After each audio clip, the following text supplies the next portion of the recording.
Allez maintenant.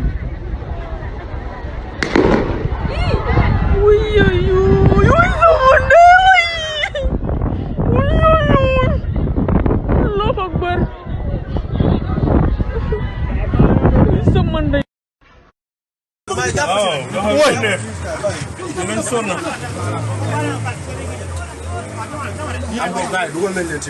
Il y a une mort fii si Ngor ñu ngi door ay bal réel fii si Ngor rey na fi ñaari personne si tefes gi.